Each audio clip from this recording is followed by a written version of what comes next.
Hey guys, what's happening? Neil back once again with another Hindsight review for you.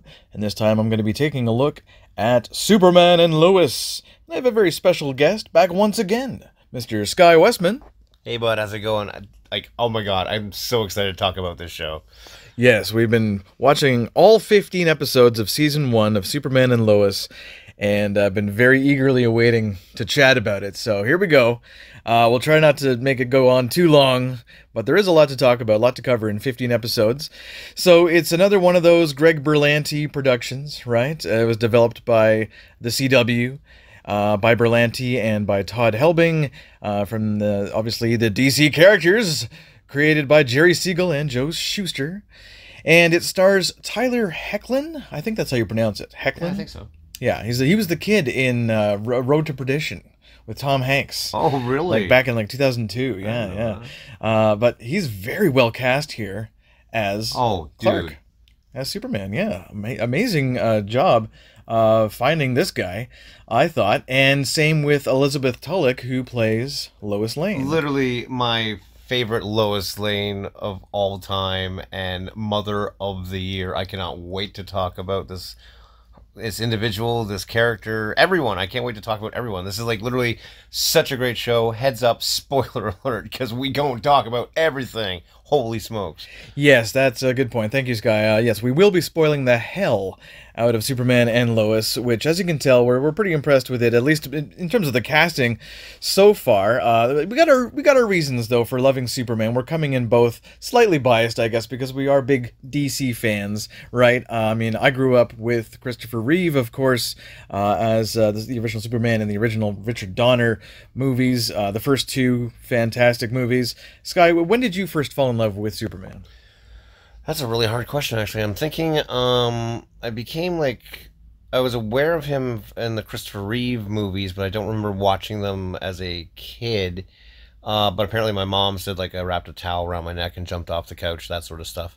Standard kid stuff. But I think it was when, like, Lois and Clark came around that I became, like, really consciously aware, because, like, Terry Hatcher was really hot, and, you know, like, Dean King is a really good Superman, and Yes, I is. loved the Martha and Jonathan characters. They were literally, like, the heart of the show, and there was just so much that happened, and, it was literally like, oh, you don't really think about Lois and Clark. You think about, like, Superman, Clark Kent, him saving the day, Lex Luthor, Brainiac, that sort of stuff. So it was just one of those things where I wasn't really, I didn't really care about Superman, but it was either Lois and Clark or actually reading The Death of Superman, and that just was the game changer for me. Yeah, certainly in the comics. I mean, growing up with the art of guys like John Byrne and George Perez, Totally. that's my Superman, really. Back with the Crisis and the Legends and the Justice League of America and everything.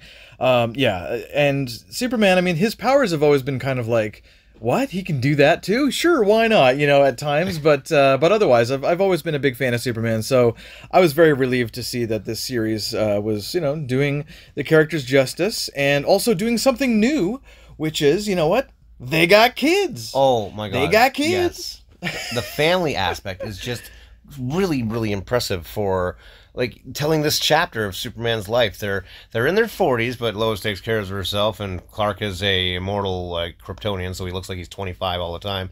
And like, his kids, like, I don't have kids of my own. I don't care. I'm not that age anymore. But even the kids' angsty storylines are worth watching, because you feel for these kids. They've been uprooted. One's dealing with superpowers. One's dealing with losing all of the cool shit he used to like, and now he's looking for just, anything. And like the dynamic between this entire family, not to mention having the grandfather in the military helping protect Superman, protect his identity, and all this other good stuff. Sam Lane, the General Sam Lane, is just so cool. So yeah, definitely, very cool characters in this. So I mean, they have two sons. They have two teenage sons at this point. The twins, yeah, Jordan and Jonathan.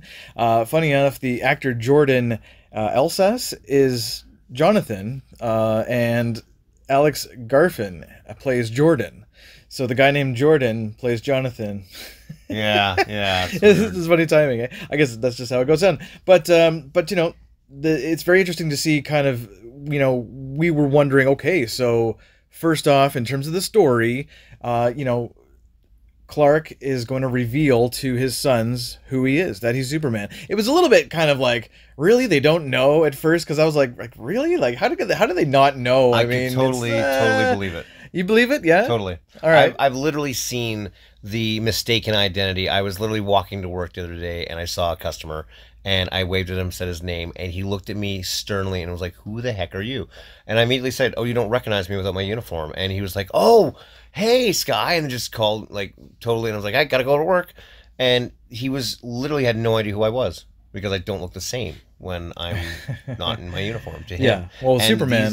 Superman is literally a giant flag of a human being that flies around. He doesn't really people don't get a really good look at him. And his kids, they wouldn't know any better. Dad's always away on trips, and Dad wears glasses, and we've seen Superman up close. We've seen Dad up close. They're not the same guy. Yeah, I mean, the camera can add a few pounds, certainly, and make you look a little bit different. And but the glasses joke I always thought was just kind of funny. But no, it's true, because you're seeing Superman in a different light. When you see him saving the world, you're in awe of what's happening. You're like, oh my God, this guy's flying and he's carrying like 16 people at once. Like, you don't really look at his eyes and go, well, oh, he looks kind of like Clark Kent, But just as an audience, you're just kind of like, well, wow, that's pretty close. But hey, once you get past that, and Clark does reveal to his sons that he is indeed Superman, they get a little pissed at him, right? They get a little pissed off. They're a little bit like, why didn't you tell us this a long time ago? And and they get upset. And then, of course, the next question is, will they have powers? And one of them does wind up having powers, and that one of them doesn't. So Jordan winds up inheriting some of Clark's powers, if not all of them, and Jonathan does not. So what did you think of that aspect? Just one of the sons getting the powers. Well, I've seen this happen in the comics before, like in an Elseworlds comic, and it was like one was a Supergirl with a Superboy, and I don't know if they were twins or just like born separate, but the one, Jonathan, was exposed to golden kryptonite, so he never developed his Kryptonian powers. So he was very resentful.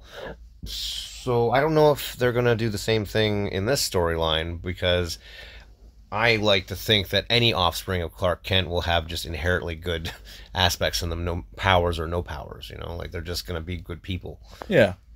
Yeah, I agree. I mean, they're both going to be raised with good values, of course, since both Clark and Lois are good people, but in terms of just like the way they divided it, I thought it was interesting, because I guess Jonathan got more of Lois's DNA than and clearly Jordan got more of Clark's DNA, I guess, or he's got the Kryptonian DNA. I mean, in season 2, they could reveal, hey, Jonathan all of a sudden now has powers too. You never know. I mean, they could go with that at some point. It'd be quite easy to transfer powers to him, because they've done it so much with the bad guys and the main protagonists, antagonists, I should say.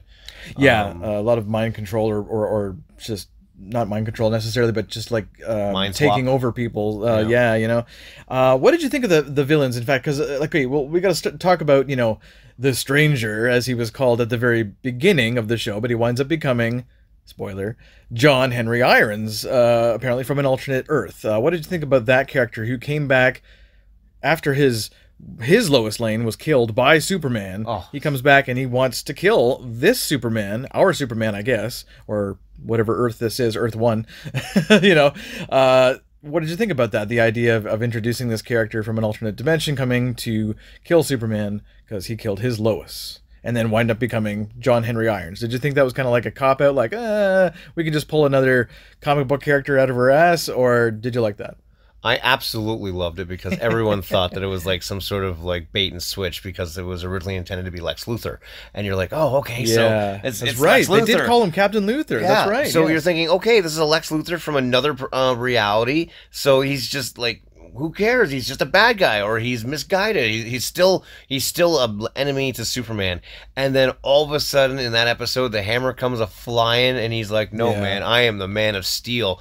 And it's just like, John Henry Irons, not Shaquille O'Neal. It's another Man of Steel for reals. Oh my God, hells yes. And John Henry Irons is a badass. Oh, I cannot. And he sort of kind of takes Jonathan under his wing, but he's He's got like, you know, that daughter in the alternate universe, and he's got like this thing with a dead Lois that he has to look at her live Lois every day, and it's not his Lois. So he's such a complicated character. He's so impressive. His suit is amazing. The hammer is awesome. There's so much Tony Stark going on there. It's just great. And the big reveal was just something that made me go, I cheered. I don't know what it is, but every episode keeps me coming back for more. I keep thinking it's going to suck because, you know, CW, they've lost me on so many shows. I'm done. But with Superman and Lois, I have literally been going, oh, it's going to suck. Oh, it's going to suck. Oh my God, it didn't suck. And not only that, it was awesome. And then the next episode, and I do the exact same thing. Oh, it's going to CW all over me. It's going to CW all over me. No, it didn't. And not only that, that was awesome. And it just keeps repeating and repeating and repeating. 14, how many episodes? 15? 15, 15 episodes of, this is awesome. And I can't wait to own it. I can't wait for season 2. This was a great Superman. This was a great story. I can't watch it again. I can't wait to watch it again. It's just amazing. Yeah, so that's Wole Parks as John Henry Irons, or the Stranger, or Captain Luthor. I thought it was really cool that he had his own little, like, I don't want to say mother box, but you know what I mean? Like his own thing. AI, yeah, exactly. Is it an AI? Jarvis, exactly. as you were. Right, exactly. So, you know, that was cool. It was interesting. He had also a daughter that he left behind. And then at the end of the season, we get that daughter comes over to Earth Prime, the Earth, right, exactly, and sees Lois and goes, Mom. I mean, that's going to be heartbreaking for season 2. You thought the John Henry Irons character was complicated? They have his daughter from another dimension who sees their living, not mom. It's and they're half brothers. Like, she's got half brothers, genetically linked. Like, she'll pass any blood test that the boys will fucking pass because they are that close to genetic perfection because they have the same mom. Exactly, yeah. And what a mom. Messed up. Indeed.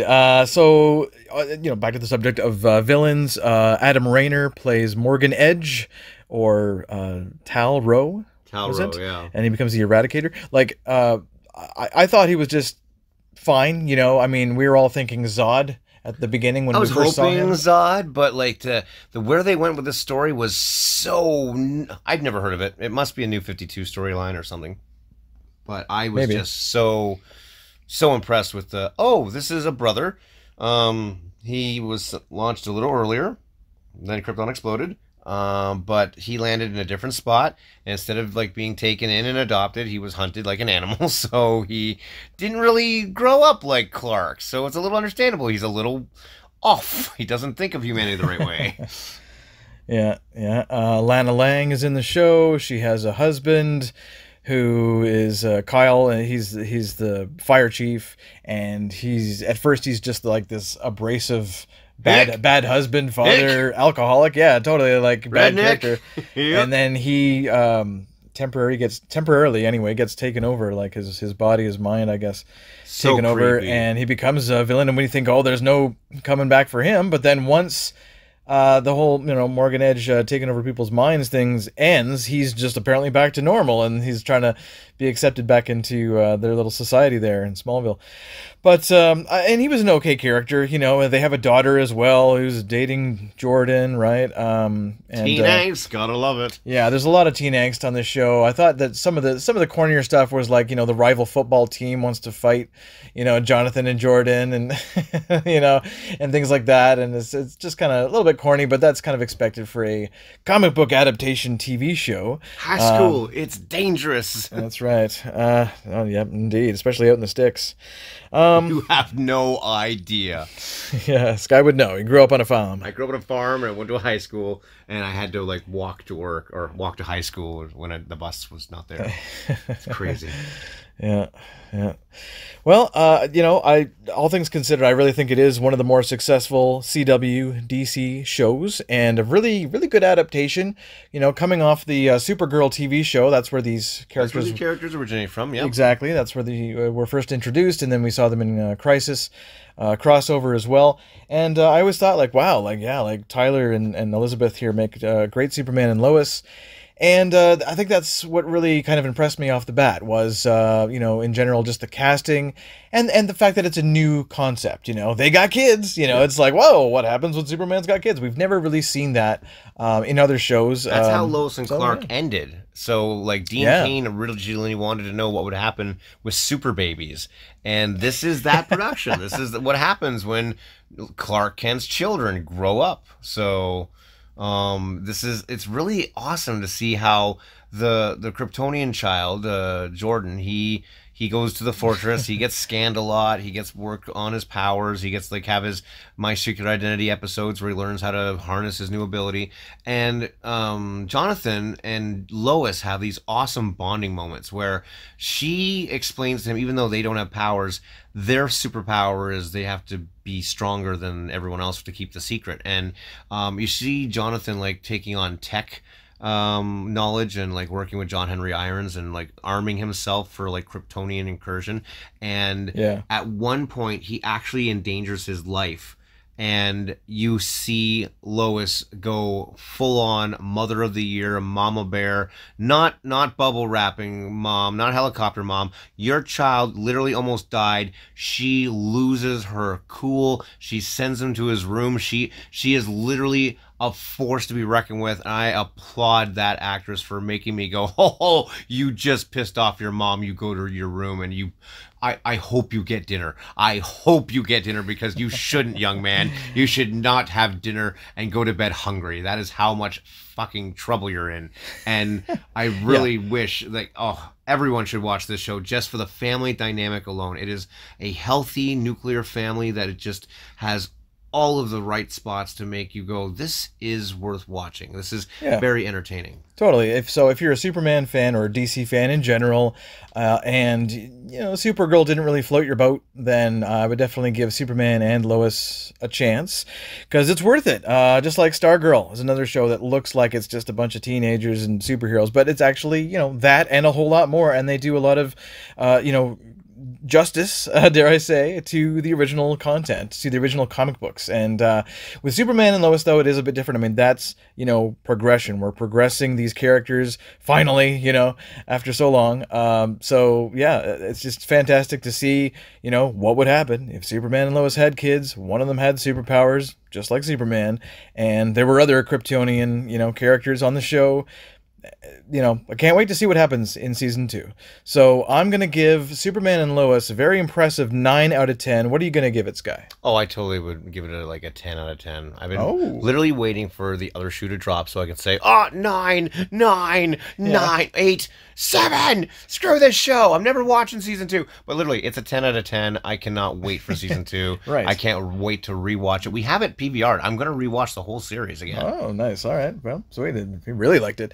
I thought it was great. There was a couple episodes that I wasn't crazy about. The one where Lana becomes Superman's mom and stuff like that. It was a bit weird, but I know you like that stuff. I know you like that stuff. I was just kind of My favorite episode was good so overall. far was literally when Jonathan has something go wrong with him. I think his hearing activates or something like that, and Clark literally flies into the fortress. And in that end scene, it's literally just 10 seconds long. The shot of him rocketing off of the earth and just flying towards the camera and breaking the sound barrier as he goes while holding his child is literally one of the best flying scenes I've ever seen any superhuman, let alone Superman, do. And there's so many Supermans, and so many flight scenes, and Iron Man really pulls off a good flight scene, Rocketeer even, but this was literally, okay, here's the ground, you're no longer on the ground, there's the house going bye-bye, here's some clouds in your way, and now the horizon's on your way because he's literally curved in air and he's launching himself towards the North Pole, and it is just the most amazing thing to observe because he is going to accomplish this feat because he is Superman, and it's such a great episode to watch. I literally watched that episode, that 30 seconds just backwards and forwards, rewound and rewound. On the BVR, Good music too. Great music. Nice. Yeah, no, the effects are definitely impressive. They spent money, that helps. Or they've really figured out how to just use the budget to their advantage because it seems like there's a lot of special effects per episode. Yeah, better than other shows. Like even The Flash and some other shows are getting really silly these days. But Superman and Lois, it's more more for us DC geeks, you know, for us DC fans that love the comics and love the best of film and television adaptations of the characters. So I got to thank you guys for tuning in to this review of Superman and Lois. Can't wait for season 2. And say goodbye to the fine people, Sky. Bye, everybody. Thanks for listening. And that's all for me, Neil Temple. Hope you all are doing awesome out there, and we'll catch you next time. Peace.